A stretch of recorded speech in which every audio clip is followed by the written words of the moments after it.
युग युगांतर। आज हम श्री शचीन्द्रनाथ सेन गुप्त के बंगला नाटक युग युगांतोर का हिंदी रूपांतर प्रस्तुत करते हैं। इसका हिंदी अनुवाद M.K. पांडे ने किया। इसके निर्देशक हैं रमेश पाल। तो लीजिए, प्रस्तुत है युग युगांतर।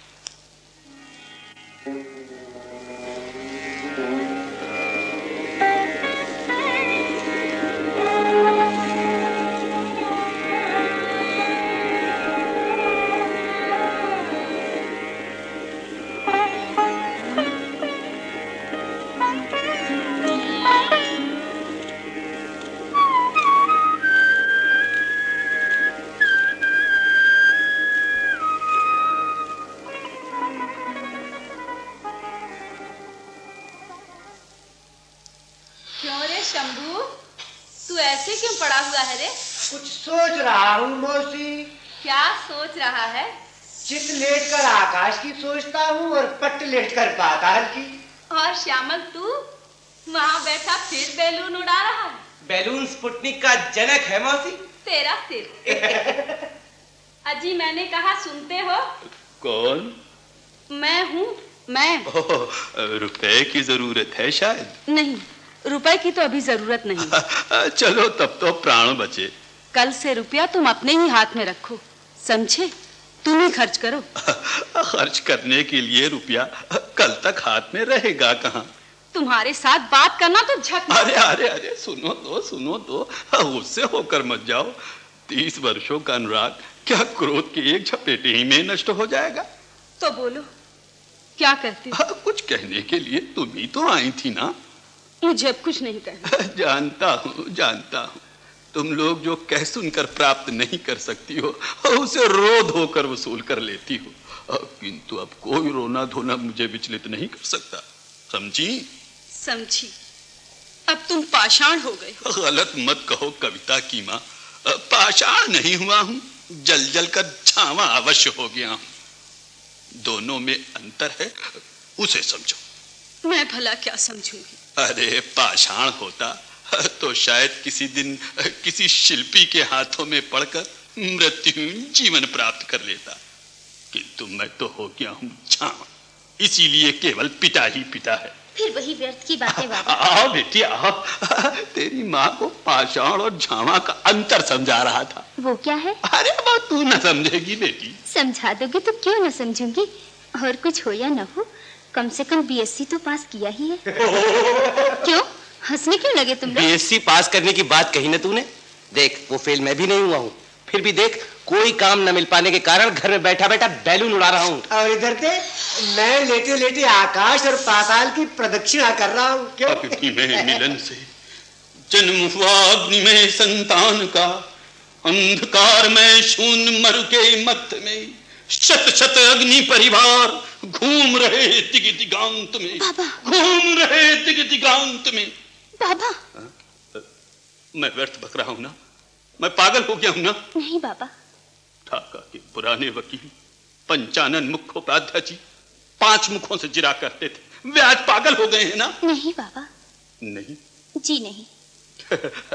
किंतु तेरी माँ शायद यही कहेगी बेटा। माँ को व्यर्थ में क्यों दोष देते हो? ये सब मैं सहन नहीं। अरे सुनो तो। ढाका से आने के बाद माँ न जाने कैसी हो गई। होने की बात ही है बेटी। सजा सजाया संसार आंखों के सामने नष्ट हो गया, कहने भी एक एक करके साफ फूक दिए। पर गहने का शौक तो माँ को कभी भी नहीं था बाबा। ये क्या मैं जानता नहीं बेटी? सच पूछो तो अपने अपराध की स्वीकृति इस प्रकार व्यक्त हो गई, किंतु एक बात जानती है बेटी? वो क्या बाबा? तेरा जब जन्म हुआ था, न जाने क्या क्या कल्पना करके मैंने तेरा नाम कविता रखा था। आज का दिन होता तो क्या नाम रखते? वंचिता। सर। कौन छुट गया कहां पर, नष्ट भ्रष्ट हो गया सभी कुछ, चंद्र सूर्य हो गए चूर चूर। मनुष्य का इतिहास केवल पराजय का ही इतिहास नहीं है बाबा। अपनी योग्यता के बल पर हम लोग अपना स्थान फिर बना लेंगे। घर गया, समाज गया, माया गई, ममता गई, तो योग्यता क्या रह जाएगी बेटी? और मान लिया वो रह भी जाए तो उसका परिचय देने का अवसर मिलेगा क्या? मिलेगा क्यों नहीं, मुझे तो मिला है। मिला है? हाँ मिला है। सच? सच बाबा। तो ये सुसंवाद अभी तक छिपा कर क्यों रखा था तूने? तू बड़ी दुष्ट है। बाबा मैंने एक नौकरी ठीक कर ली है। क्या ठीक कर लिया है? नौकरी। अच्छा बैठ बैठ, तेरी माँ को पहले बुला लूं। अभी सुनती हो, जल्दी से जरा इधर तो आओ। Is there no other vacancy, कविता?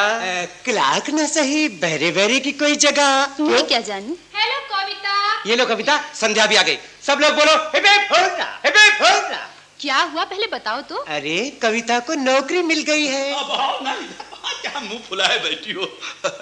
अब मुंह पर फांसी लाकर बैठो यहाँ। सुनो, हम लोगों की बेटी कविता रानी एक ऐसी सुंदर खबर लाई है जिसके कारण वो गा सकती थी, यद्यपि दिव्य आलोक फैल रहा है तेरा माज। गाँव में शंभू, गाँव में श्यामा, यद्यपि दिव्य आलोक फैला है। ठहरो, भागो, बंद भी करो। अरे तुम सब लोग मिलकर मुझे क्या पागल ही कर दोगे? ठीक ही तो है बाबा, आप ज्यादती कर रहे हैं। Then come out with the top secret. माँ को बता दो ना बेटी। माँ मैंने एक नौकरी ठीक कर ली है। नौकरी? हाँ, नौकरी। इसका अर्थ है गृहस्थी बसाने के लिए रुपए की आमदनी। इसका अर्थ है दुश्चिंता से मुक्ति। इसका अर्थ है मानसिक शांति। अरे अभी तक तुम्हारे मुंह की उदासी दूर नहीं हुई, दंत रुचि कौमुदी विकसित नहीं हुई। क्या बात है, बोलो तो मनमोहिनी। तो अब बेटी की कमाई खानी पड़ेगी। और उपाय भी क्या है? हाथ का पैसा खर्च हो जाने पर बेटी के रुपए से आटा दाल खरीदना ही पड़ेगा। वो मेरे गले से तो ना उतरे। हाँ, तो हम लोग अलग चूल्हा जला लेंगे। बेटी तो सुख से खा सकेगी और हम लोगों को कभी कभी 2-4 रुपए उधार दे सकेगी, जो तुम लोग कभी वापस ना लौटाओगे। आप तो आज्ञा दीजिए बाबा। नौकरी कहाँ ठीक हुई है, पहले वो तो बताना। अहमदाबाद में। अहमदाबाद में? Fine. No Shyamal, it is super fine. कभी कभी हम लोग घूमने फिरने के लिए वहाँ चले जाएंगे, क्यों? तो नौकरी करने तू अहमदाबाद जाएगी बेटी? आप आपत्ति मत करें बाबा। I must have a free hand in shaping my destiny. Your destiny? हाँ बाबा। इतिहास में तो इतिहास तो हम लोग ही रचेंगे बाबा। तो इतिहास में बलि होगी तुम लोगों की। लेकिन यहाँ इस प्रकार पड़े रहने से भी तो आप तो जानते ही हैं बाबा। मेरे जानने न जानने से क्या होगा बेटी, तू अपनी माँ को समझाना। माँ तुम तो आज्ञा दो, मेरी अच्छी माँ। पर तेरे बिना मैं कैसे रहूंगी बेटी? अच्छा तो तुम सब यहाँ हो। बाबा आओ मेहर, आओ, तुम भी आओ। बाबा मुझे 500 रुपए चाहिए। 500? क्या कहता है रे मेहर? 500 रुपए कहाँ से लाएंगे? तो क्या तुम लोग चाहते हो कि मैं चोरी चकारी शुरू कर दूं? उस पर विचार बाद में होगा। फिलहाल सुनो, तुम्हारी बहन नौकरी के लिए अहमदाबाद जाना चाहती है। तो जाने दीजिए, उसकी जो इच्छा हो करे। मेरा क्या, मैं भी अंडमान चला जाऊंगा। Bravo, bravo my brave lad. तुम अपनी बुद्धि का अच्छा परिचय दे रहे हो। बाप होकर बच्चों के साथ हंसी मजाक करते हो। और क्या भी क्या जाए, तुम तो सब कुछ जानती हो मनमोहनी। पर क्या इन लोगों को तुम समझा नहीं सकते? समझा सकता हूँ, किंतु उससे कोई लाभ न होगा। तो तुम बाप क्यों हुए इनके? पूर्व जन्म में कोई पाप किया था, इसलिए। ये लोग अहमदाबाद जाएंगे, अंडमान जाएंगे। और जाएं भी कहाँ आखिर? तो घर गृहस्थी की भांति मेरे बच्चे भी नष्ट भ्रष्ट हो जाएंगे। इतिहास की धारा अपने लक्ष्य की पूर्ति के लिए तुम्हारे बच्चों को ठेलती हुई पड़ रही है मनमोहनी। उसे रोकने का कोई उपाय नहीं, कोई उपाय नहीं। तो क्या ये बेचारे यूं ही नष्ट हो जाएंगे? शायद हो जाएं। ये भी संभव है कि संभल जाएं और प्रतिष्ठा प्राप्त करें। हम लोगों का जो हुआ सो हुआ, किंतु हम लोगों के बच्चों का तो ठीक ठिकाना होना ही चाहिए। जगत की आत्मा पुकारती है रो रो कर, मुझे नूतन दे दो। बाबा। प्रतिदिन बढ़ती है आशा, बाबा। प्रतिदिन टूटती है देह, माँ तुम अंदर जाओ ना। प्रतिदिन क्षीण होती है। तो मैं माँ तुम रुपए की बात मत भूलना। मैं पोर्ट कमिश्नर के ऑफिस जा रहा हूँ। कविता के माँ बाप को क्या हो गया है? लड़के लड़की की नौकरी लगी है तब भी इन्हें कोई खुशी नहीं है। उनकी कुलीनता पर आघात जो हुआ है। Hello comrade. ये तुम्हारे हाथ में चाय की केतली क्यों है? सब समझ जाओगी, जरा धीरज धरो। पहले उस मेज से कप्स एंड सॉसेस तो उठा लो। तुम जानता था तुम लोग चातक की पिपासा लिए बैठे हुए हो, इसीलिए अपने हाथ से चाय तैयार करके ले आया। पहले मेरा कप दे दो। श्यामल, शिवलरी मत भूलो। सबसे पहले संध्या। कविता तो यहाँ नहीं है। पहले मेरा कप दे दो ना। ओ, लो भाई लो, चाय पियो और बैलून उड़ाओ। भाई मुझे दो, मुझे घबराओ दो, मत, मित्र अभी बहुत है। बोलो कैसी बनी है? अमृत। संध्या, हनी डियर। शंभू, सुधा भी कहा जा सकता बस है। ये रहा बेकारी की समस्या का समाधान। हम लोग चाय की एक दुकान खोलेंगे। किंतु बेकार संग में फूट जो पड़ रही है अशोक। क्या सचमुच ऐसी अशुभ घटना हो रही है? कविता नौकरी लेकर अहमदाबाद जा रही है, तुमने नहीं सुना? नहीं तो। और उसके भैया मिहिर जा रहे हैं अंडमान। मिहिर झूठ बहुत बोलता है, उसकी बात का कोई विश्वास नहीं। और कविता की बात का? वो अगर वाकई जाना चाहती तो चारा भी क्या है। अरे हम लोग कुछ नहीं कर सकते, किंतु तुम तो कर सकते हो। मैं क्या कर सकता हूँ? उसका रास्ता रोककर कह सकते हो तुम्हें जाने नहीं दूंगा। अथवा कह सकते हो जो जाना ही चाहता है उसे जाने दो। Wonderful, wonderful Ashok. उधर तो देखो अशोक, कौन आ रहा है? आओ कविता, एक कप चाय लो। चाय मैंने छोड़ दी है। क्यों? अहमदाबाद में क्या चाय नहीं मिलेगी? तुमने कहाँ सुना? इन लोगों ने ही बताया। सुनकर खुशी हुई ना? बहुत। ये सुनकर कि मैं जा रही हूँ? नहीं, चाय तैयार करने में उस्ताद हो गया हूँ, इसलिए। मेरे हाथ की बनी चाय ने इन लोगों को तृप्त कर दिया है। अब सोचता हूँ चाय की एक दुकान खोलकर बेकारी की समस्या का समाधान करूंगा। किंतु चाय की दुकान खोलने के लिए भी तो रुपए चाहिए। वो तुम देना। मैं? ठीक ही सुना है तुमने। हाँ, तुम ही। मैं रुपए कहाँ से दूंगी? अहमदाबाद वाली नौकरी से। उससे तो महीने में केवल 200 रुपए। तो उसमें से 100 हम लोगों को दे देना। और माँ बाप को? उन्हें कुछ मत देना। तो वे लोग क्या भूखों मरे? गंभीर होने की आवश्यकता नहीं कविता। तुम समझती हो कि तुम्हारे रुपए हम लोग सचमुच ही चाहते हैं। चाय की दुकान से पेट भले ही चला लूं, जीवन न चला सकूंगा, ये मैं भी जानता हूं और तुम भी। जीवन को सफल करने के लिए क्या करना चाहिए, ये भी तो मैं नहीं समझ पाती। उसे समझ सके इसीलिए तो भाग्य विधाता ने हमें पथ पर भिखारियों की भांति खड़ा कर दिया है। यह भी तो रहस्यमय ही लगता है। पथ पर पैर बढ़ाए बिना जिस प्रकार व्यक्ति मोक्ष का कोई संधान नहीं पाता, उसी प्रकार समाधि भी मुक्ति की अधिकारिणी नहीं होती कविता। ये सब दार्शनिक बातें हम लोग बहुत सुन चुके हैं, अब हम भी बोलेंगे। तो मैं कहूंगा कि बहुत कुछ सुनकर भी तुम कुछ नहीं समझे। सुनकर समझने लायक प्रयत्न के लिए हमारे पास समय कहाँ? बेकार को समय का क्या अभाव? बेकार?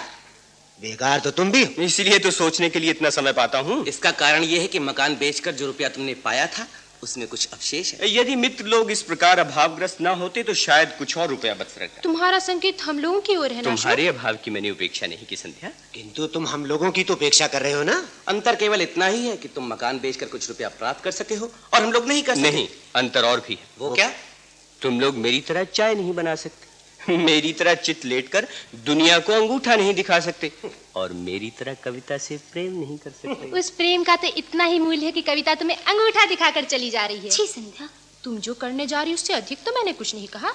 क्या करूंगी क्या ना करूंगी ये निश्चित करने के लिए तुम लोग समय भी कहाँ दे रहे हो? तो यूं क्यों नहीं कहती कि तुम इस समय अशोक के साथ एकांत में विचार विनिमय की सुविधा चाहती हो? तो फिर साफ क्यों नहीं कहती कि तुम लोग जाओ अपना रास्ता नापो? अच्छा भाई, हम लोग जाते हैं। किंतु लौटने में देरी ना करना।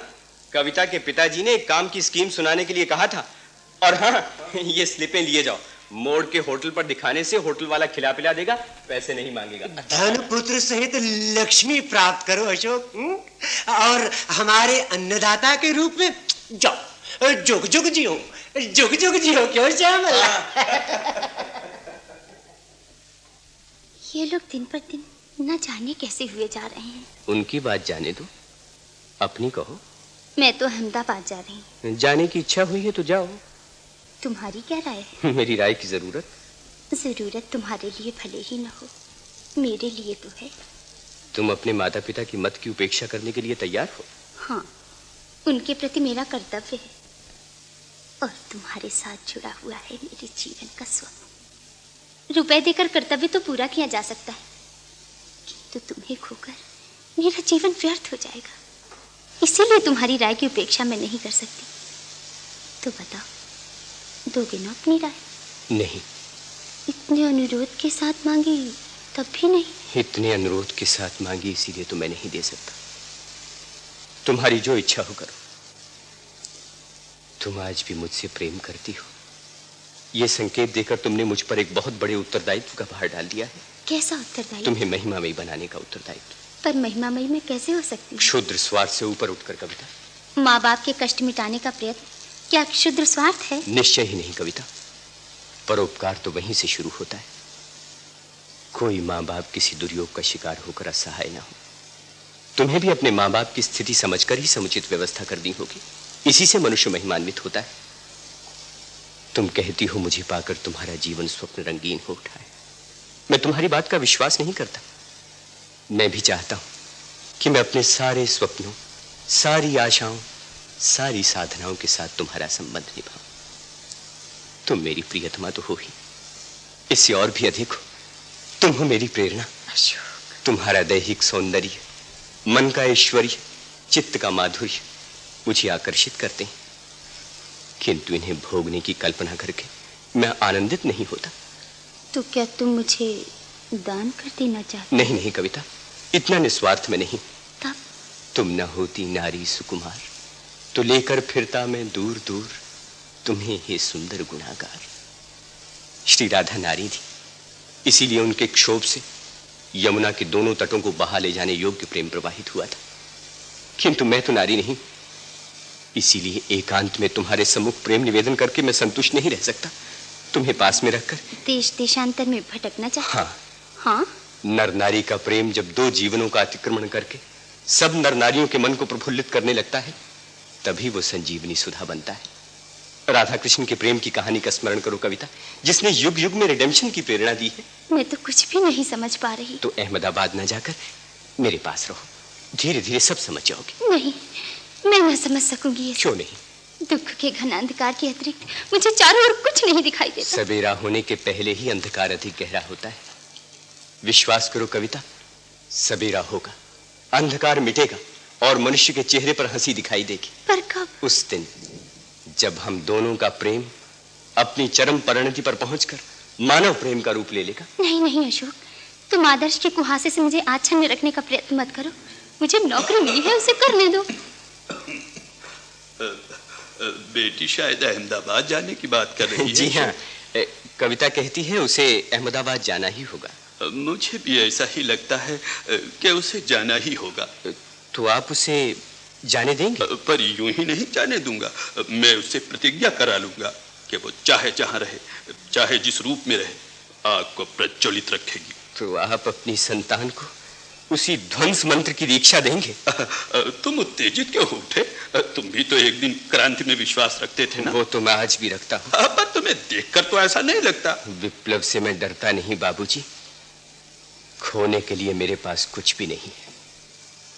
किंतु आज ये प्रमाणित हो गया है कि युद्ध अथवा विद्रोह बलात्कार है।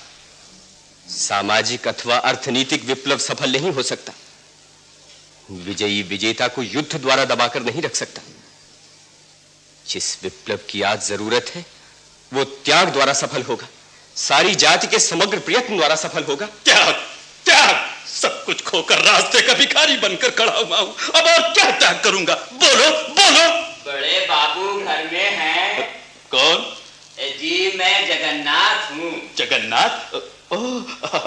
जगन्नाथ तू है? अरे बाहर क्यों खड़ा है? भीतर चला। अरे ये क्या लाया है सिर पर? खेत की पहली फसल है बाबूजी, थोड़ी सी ले आया हूँ आपके लिए। देखूं तो। पालक, लौकी, बैंगन, कुमड़ा, वाह वाह, अच्छी फसल हुई है जगन्नाथ। आपकी दया है बाबूजी। बिटिया रानी, इसे भीतर ले जाइए। ले जाओ बेटी। देखो ये सब अपनी माँ के पास ले जाओ। हैं? अरे बैठ बैठ जगन्नाथ। हाँ बता, आराम से है ना? ब्राह्मण देवता की कृपा से दिन कटते जा रहे हैं बाबूजी। एक दिन आपको अपने खेत में ले जाऊंगा, देखकर खुश होंगे आप। जरूर जरूर, तुम लोग आनंद से रहो, बस मैं केवल इतना ही चाहता हूँ। क्या कहें बाबूजी, घर में नया बच्चा होने से जैसी खुशी होती है, खेत में नई फसल होने से भी वैसी ही खुशी होती है। धान, मसूर, मटर, लौकी, कुमड़ा, ये सब भी बच्चों की ही भांति हैं बाबूजी। ये भी हंसते हैं, हाथ पैर हिलाकर बातें करते हैं, मानो नए बादल। अरे अरे, तू तो कवि हो गया है जगन्नाथ। ठीक ही तो कहता हूँ बाबूजी। गांव में तारापत ठाकुर की कितनी ही बातें सुनता था। कृष्ण के वियोग में आतुर राधा की बातें। कृष्ण को खोकर राधा बिलखती फिरती थी, रो रो कर कहती थी, मेरे कृष्ण कहाँ है, मेरे कृष्ण कहाँ है? किंतु कृष्ण कहीं नहीं मिलते थे। राधा कभी इधर भटकती थी, कभी उधर, और नटखट श्याम अपने कदम तरु के नीचे खड़े रहते थे। राधा कदम तरु को पकड़कर अंत में कहती है, तुम मुझे धोखा नहीं दे सके श्याम, तुम्हें इस कदम तरु में पा जाती हूँ, तुम्हें पा जाती हूँ नौवन में, तुम्हें पा जाती हूँ यमुना के जल में। अरे ठहर ठहर, ज्यादा मत बन। नहीं नहीं, कहते रहो जगन्नाथ, मुझे तुम्हारी बातें बहुत अच्छी लग रही। तारापत ठाकुर बोलते जाते थे और उनकी आंखों से आंसुओं की धारा बहती रहती थी। अपना देश छोड़कर आने के बाद मेरी दशा भी विरहिणी राधा की बात हो गई थी बाबूजी। रात दिन बस रोता रहता था।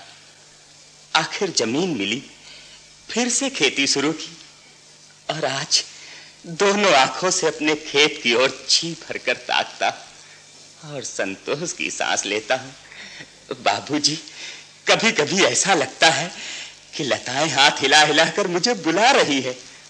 मैं भी तारापत ठाकुर की भांति आंखों में आंसू बहाते हुए कहता हूं, तुम्हें पाया धान की कोपल में, तुम्हें पाया झील के जल में, तुम्हें पाया कदम की डाल में।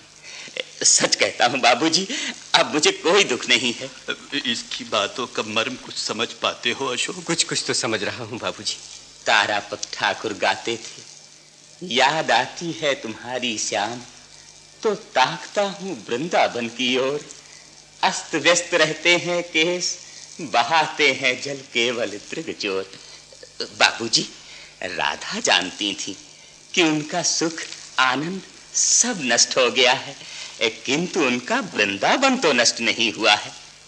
हम लोग भी जानते हैं कि धूप हो चाहे मेघ, मिट्टी तो रहेगी ही। ये मिट्टी ही तो हमारा वृंदावन है बाबूजी, इसीलिए हम लोग सुखी हैं, इसीलिए सुखी हैं हम। सुन रहे हो अशोक? मैंने सब ध्यानपूर्वक सुना है बाबूजी। क्या समझे? मिट्टी के साथ संबंध होने के कारण इसके जीवन का मूल शिखर रस प्राप्त करता रहता है। ये तो मेरी ही बात है। वो केवल रस ही नहीं प्राप्त करता, उसकी जीवन नौका को एक लंगर भी मिल गया है, वो है भक्ति। इसीलिए उसकी कल्पना का वृंदावन और उसके खेत की मिट्टी एक रूप हो गए हैं। हम लोग तो लंगर विहीन नौकाओं की भांति हैं। जगन्नाथ, जगन्नाथ, तुम मुझे अपना शिष्य बनाओगे? बोलो। जी बाबूजी, आप मेरे साथ मजाक क्यों कर रहे हैं? मैं मजाक नहीं कर रहा, सच कह रहा हूं जगन्नाथ, मैं तुम्हारा शिष्य होना चाहता हूं। तुम्हारा वृंदावन तो है, मेरे पास तो कुछ भी नहीं। अरे तुम लोग इतनी देर कहाँ थे? अब बैठो। अरे आप एक स्कीम सुनाना चाहते थे ना? मैंने ऐसा कहा था क्या? हाँ, बोलो ना अशोक। क्यों अशोक, चुप क्यों हो? क्यों कविता? अशोक अब तुम लोगों से न बोलेगा। क्यों? अब वो जगन्नाथ का चेला बनेगा। जगन्नाथ का चेला? हाँ, मैं प्रतिष्ठा के पथ को देख पाया हूं। तुम लोग चलोगे मेरे साथ? कहाँ? खेतों की ओर। वहाँ हम लोग क्या करेंगे? खेती करेंगे। ये वहीं रहने नहीं होगा। क्यों ना होगा? इसके लिए थोड़ी हम लोगों का जन्म हुआ है। तो गोया उसके लिए शायद जगन्नाथ का ही जन्म हुआ है। अवश्य। ठीक जानते हो। हाँ, नहीं तो इतना प्रयत्न करने पर भी उन लोगों को आदमी क्यों ना बना सके? तुम उन्हें आदमी नहीं बना सके, यही गनीमत है। कहीं बना पाते तो सारी जाति मर जाती। सुनो, पथ और मत पर हम लोगों ने बहुत तर्क वितर्क कर दिया है, किंतु ये तर्क वितर्क सत्य की उपलब्धि के लिए नहीं हुआ।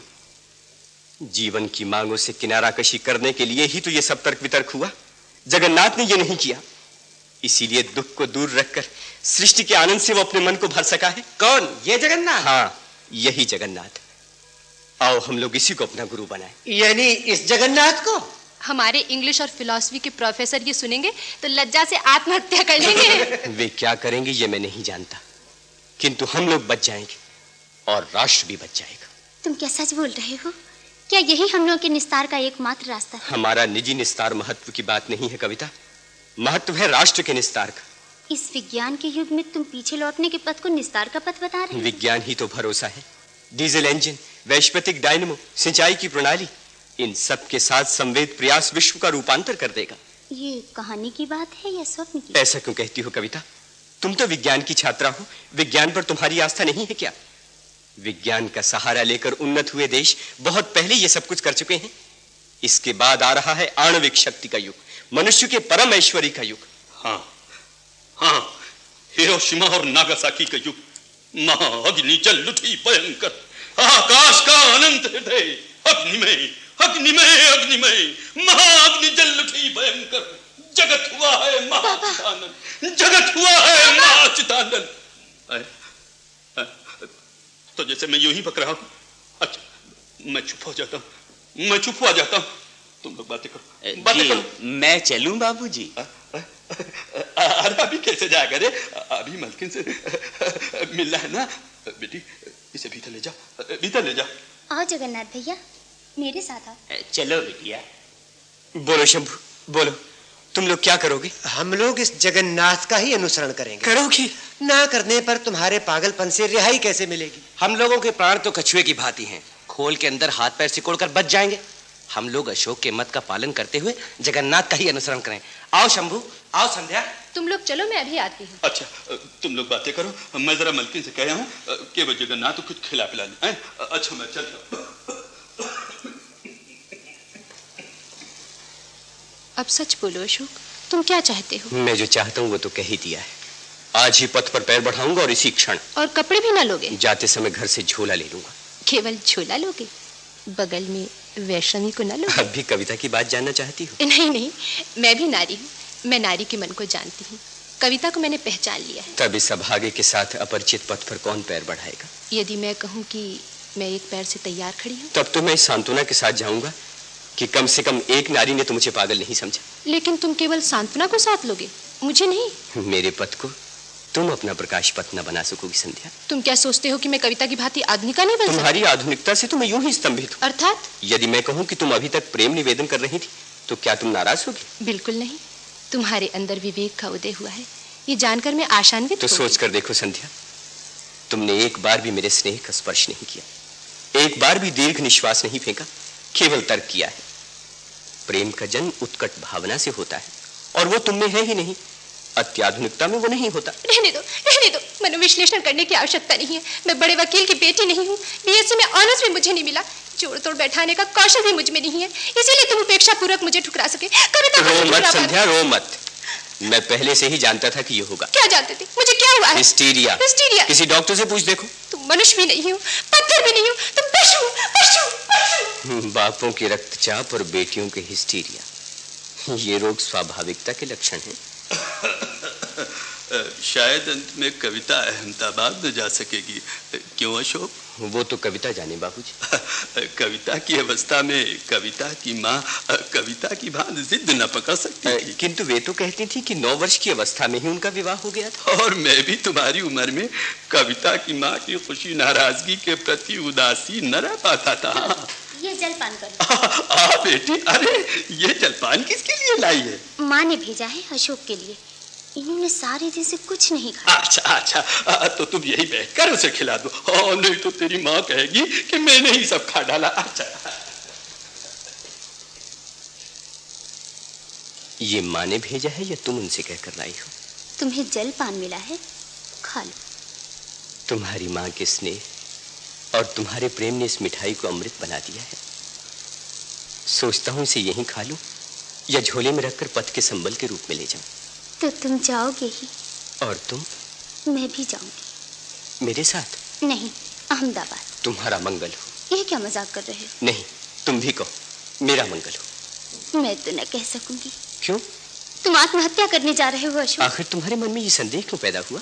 तुम जिन लोगों के पास जा रहे हो वे तुम्हारी शिक्षा, तुम्हारी उदारता, तुम्हारी मानवता को कोई मूल्य न देंगे।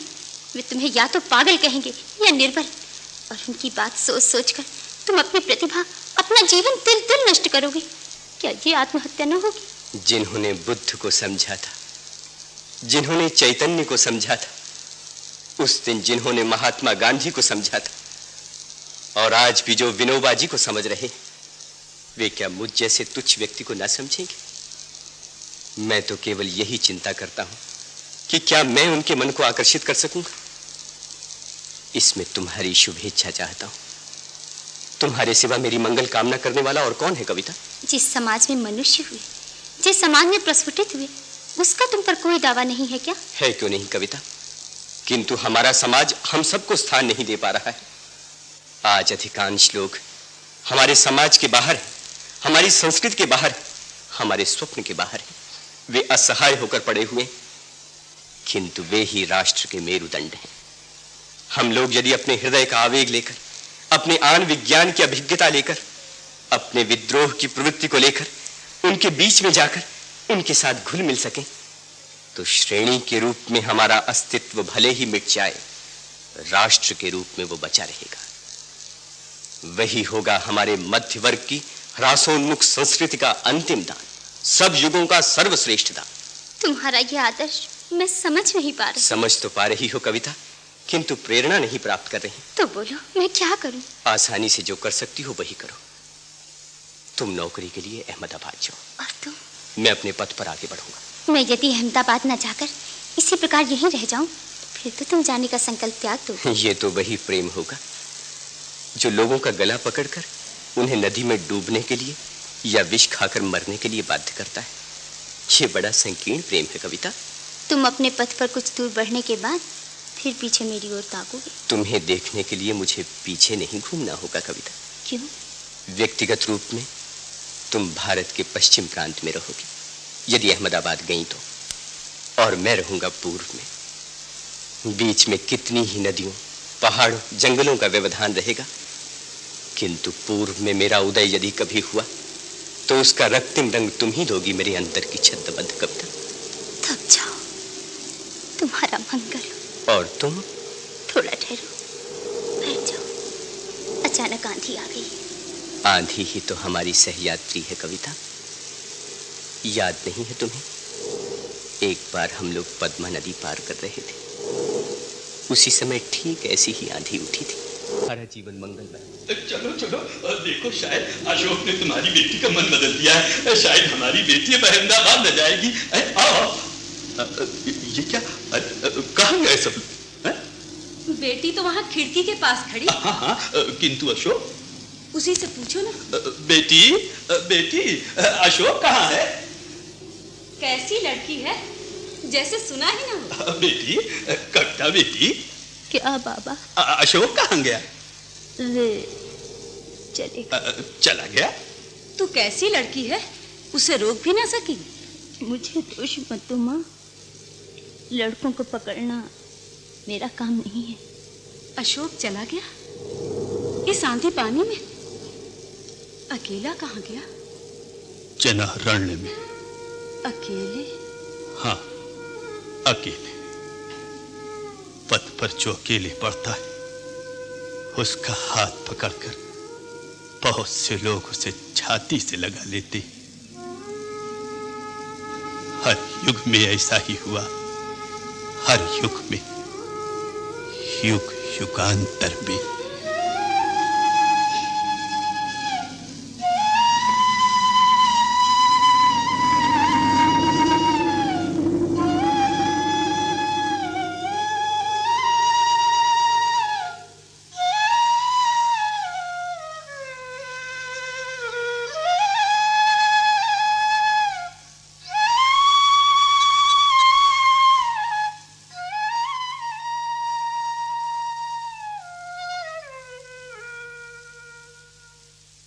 युग युगांतर। अभी आपने श्री शचीन्द्र नाथ सेन गुप्त के बंगला नाटक जुग जुगांतोर का हिंदी रूपांतर सुना। रूपांतर का अर्थ है N.K. पांडे। इसमें जिन कलाकारों ने भाग लिया उनके नाम हैं अशोक यज्ञदेव पंडित, कविता माया बहाल, पंचानन मुखोपाध्याय, P.N. श्रीवास्तव, मनमोहिनी प्रमोद बाला, संध्या कुसुम सेठ, जगन्नाथ संतराम, श्यामल राजेंद्र श्रीवास्तव, शंभू केल दुआ और मिहिर के सिंह। इसका निर्देशन रमेश पाल ने किया।